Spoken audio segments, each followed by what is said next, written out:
Indian team को, फिर उसके बाद जब वीडियो बनाऊंगा फिर ये लोग नहीं बोलना कि यार इसने मुबारकबाद नहीं दी, अभी से ही हमारे अगेंस्ट बात करने लग गए।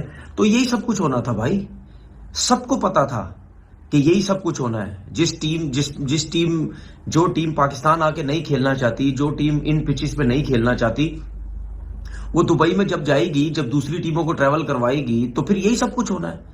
इसीलिए ऑस्ट्रेलिया के लोग, इसीलिए इंग्लैंड के प्लेयर्स या और लोग उन्होंने बोलने लग गए कि भाई इंडिया की टीम को फेवर मिल रहा है, 100% फेवर मिल रहा है। इंडिया के अलावा चाहे कोई सी भी टीम होती उसको फेवर ही मिलना था। यही अगर ऑस्ट्रेलिया की टीम अगर अपनी कंडीशन में खेल रही हो तो दूसरी वहां ट्रैवल कर रहे हो तो किसको फायदा होगा? ठीक है ना, ऑस्ट्रेलिया को ही फायदा होगा ना। ये तो हमारी पाकिस्तान की थकी हुई टीम, थकी हुई सिलेक्शन, थके हुए लोग जो बिल्कुल थर्ड क्लास किस्म की टीम सेलेक्ट करते हैं, अपनी कंडीशन में बुरे तरीके से हार जाते हैं। ये तो हमारे थका हुआ सिस्टम है जिसकी वजह से हम हार जाते हैं। अपनी कंट्री में कोई भी टीम इतनी आसानी से नहीं हारती, वो अपना एडवांटेज लेती है। तो यही एडवांटेज इंडिया के पास था। वो दुबई गई, उसने मैचेस खेले वहां, दूसरी टीमें आई वहां पे, मतलब यानी खुली बदमाशी लगाई हुई है। ओ जी आईसीसी इनके अंडर में, बिल्कुल आईसीसी इनका अपना है, जय शाह अपना है। ठीक है, अब शोर मचाने का कोई फायदा नहीं है। वो टीम फाइनल जीतेगी तो शोर मचाने का कोई फायदा नहीं है। ओके, एक बात बोलूं? बोल बोल बोल, आज मैं बहुत अच्छे मूड में हूँ। 10 बात बोल बोल। तू जितना भोला दिखता है ना, उतना है नहीं। जब ये चीजें हो रही थी उस टाइम क्रिकेट बोर्ड को, सारे क्रिकेट बोर्ड को एक साथ होना चाहिए था कि यार ये सब कुछ क्या हो रहा है। अब ये थोड़ा थोड़ा एक प्लेयर ने बोल दिया, एक फलाने उसने बोल दिया, इससे कुछ नहीं होता भाई।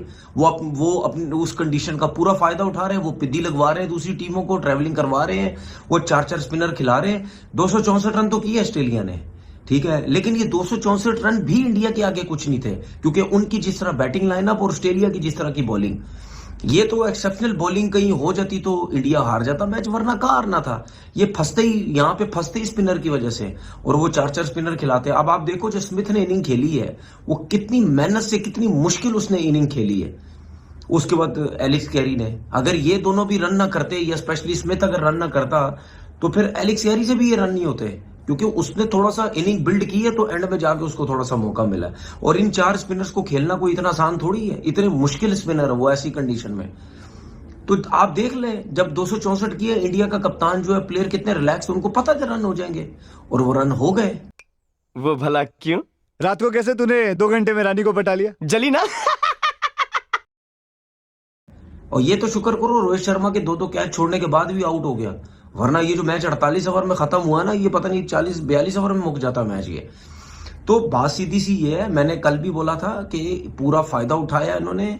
ठीक है, ये कोई क्रिकेट नहीं है भाई, अब वहां से निकल के खेलो फिर मजा आता है। अब एक ही जगह पे खेल के, एक ही जगह पे पिचेस बना के, अपनी मर्जी से आईसीसी को कह के, अपनी मर्जी की पिचेस बना के जो है वहां जीत जाना, उसको क्या है, फाइनल भी जीतोगे। सबको पता फाइनल आपने ही जीतना है, क्योंकि जितनी मुश्किल कंडीशन वहां पे है और जितने जैसे स्पिनर इंडिया वालों ने रखे हुए हैं, तो यही सब कुछ होना है ना।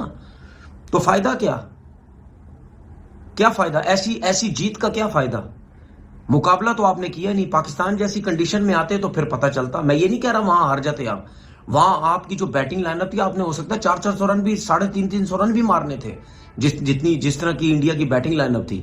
लेकिन कम से कम स्पिनर्स, ये 4-4 स्पिनर नहीं खेलते, वहां पे मुश्किल होती, क्योंकि पाकिस्तान के अंदर स्पिनर्स का कोई अमल दखल नहीं था, उनको कोई सपोर्ट नहीं मिल रही थी। उनकी जहां मार लग रही थी सीधे सीधे छक्के लग रहे थे उनको, ना बॉल ब्रेक हो रहा था ना कुछ हो रहा था।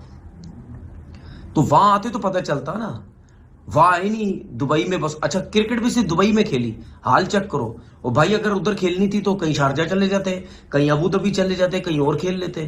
क्रिकेट भी सिर्फ दुबई खेली गई। ये देखिए, बात सुने, कोई माने ना माने, कोई बोले ना बोले, ठीक है, मुझे पता है ना हमारे यूट्यूबर जो क्रिकेटर है गंदे, ठीक है, कुछ गंदे क्रिकेटर्स, मुझे पता है वो चमचागिरियां करनी है, उन्होंने इंडिया की चमचागिरियां करनी है, इंडिया की तारीफें करनी है। तारीफें मैं भी करता हूं जब करनी होती है, जब अगेंस्ट जाना होता है अगेंस्ट जाता हूं। आज जीते, मैंने मुबारकबाद दी, लेकिन अगेंस्ट जाऊंगा, ठीक है ना। उसकी वजह यह है कि पूरा पूरा जय शाह ने, पूरा पूरा आईसीसी ने फेवर दी है इंडिया को, क्योंकि इनको पता था कि इंडिया के अंदर ही करवाओ, हमारे मैचेस इंडिया के अंदर ही करवाओ, वहीं हमें ज्यादा फायदा है और वहीं हम जीतेंगे। और आप देख लेना, ये आहिस्ता आहिस्ता और प्लेयर्स बोलने लग गए हैं इस चीज के ऊपर, ठीक है ना, कि ये टोटल फेवर जो है वो इंडिया को दी जा रही है। मेरा मन करता उतना और करीब आऊं उसके। जली ना, तेरी भी जली ना। को एक किया है। आज वो जिस इंटेंट के साथ है, वो जिस तरीके से बॉल पे पेस पे आते थे और ठक करके उनका थ्रो विकेट कीपर के पास जाता था, वो एक 19 साल के खिलाड़ी लग रहे हैं। वो जितनी एनर्जी उनकी 50 ओवर के अंदर, हम कहते हैं जी रिजवान साहब 50 ओवर विकेट कीपिंग कर लेंगे तो ओपनिंग कैसे करेंगे? भाई आप एक विराट कोहली को देखो, वो विकेट कीपर से ज्यादा मेहनत कर रहा है फील्ड के अंदर, वो बाउंड्री से पिच पे आ जाते हैं बॉल के बाद समझाने के लिए। अच्छा नसीम भाई, लेकिन स्टीवन स्मिथ ने मैच शुरू होने से पहले ही इस बात का कहीं ना कहीं अंदिया ज़रूर दिया कि इंडिया को फ़ायदा होगा, क्योंकि ये यहाँ पहले से हैं। फिर जाहिर है क्योंकि प्लेयर हैं तो उन्होंने अपने आप को भी कवर किया कि नहीं, हम अपना बेस्ट देंगे और जो अच्छी टीम होगी वो फाइनल पहुँचेगी। लेकिन ये अब आहिस्ता आहिस्ता सभी को बहुत अच्छी तरह ये बात रियलाइज़ हो गई है कि इस चीज़ का बेनिफिट तो इंडिया ले रहा है। तू जितना उसके करीब जाता है ना, मेरा मन करता उतना और करीब आऊं उसके। जली ना, तेरी भी जली ना। पूरा बेनिफिट रह रहा है। देखिए हम लोग अपने प्रोग्राम में बात की थी ग्राउंड फिक्सिंग, ये भी एक नई चीज आती जा रही है इंटरनेशनल क्रिकेट में। पहले हमने देखी वर्ल्ड T20 में सारे मैचेस न्यूयॉर्क में, उसके बाद गयाना में, हम फ्लोरिडा जाएंगे। इसी आप अगर चैंपियंस ट्रॉफी में देखेंगे, टीमें पिंडी जा रही हैं, लाहौर जा रही हैं, कराची आ रही हैं, दुबई जा रही हैं, इंडिया एक ही जगह पर मौजूद है, एक ही होटल है, एक ही प्रैक्टिस एरिना है। जली ना, तेरी भी जली ना। उसके बाद अब जो एक नई चीज भी दिखाई दी, वो हम बहुत बोलते हैं ना मैक्सवेल वेरी वेल। आज मुझे मैक्सवेल जो है ना, वो ऐसा लगा कि जैसे रॉयल चैलेंजर्स बेंगलोर के लिए खेल रहे हैं, कोहली की टीम के लिए खेल रहे हैं। आज मुझे ऐसा एहसास हुआ, पता नहीं क्यों, इस वजह से एहसास हुआ कि एक तो वो जिस तरीके से आउट हुए, वो मेरे ख्याल है कि ऐसा कोई गेंद नहीं था कि जिसपे उनका हाथ से बल्ला निकल जाए। एक गेंद पहले छक्का उन्होंने मारा है, वो छक्का वही मार सकते थे जहां की गेंद को नीचे की उठा के मार दिया। सारा कैरी ने, आपके जो स्मिथ की बैटिंग थी, इन लोगों ने जो है वो खासी हद तक जो है वो ग्राउंड बना के अब मैक्सवेल को दे दिया था। 300 रन के प्लेयर अब वही थे और अब 300 नजर आ रहे थे बोर्ड के ऊपर, जिस तरीके की पोजीशन में वो ले आए थे। फिर कोहली का जो उन्होंने हाथों का डॉली कैच छोड़ा है, बार बार मैक्सवेल को दिखा रहे थे। उसके बाद वो कोहली से तो आप जाके, कहना क्या चाह रहे हैं नसीम भाई मैक्सवेल के बारे में? मुझे ऐसा लग रहा है मैं भी कंफ्यूज हो रहा हूं, सब हो रहे हैं। आईपीएल का लुक्रेटिव कॉन्ट्रैक्ट देखें, ये इंटरनेशनल क्रिकेट में एक और ऐसी चीज है, सारी दुनिया की क्रिकेट जैम हो जाती है, सारी दुनिया की क्रिकेट रुक जाती है।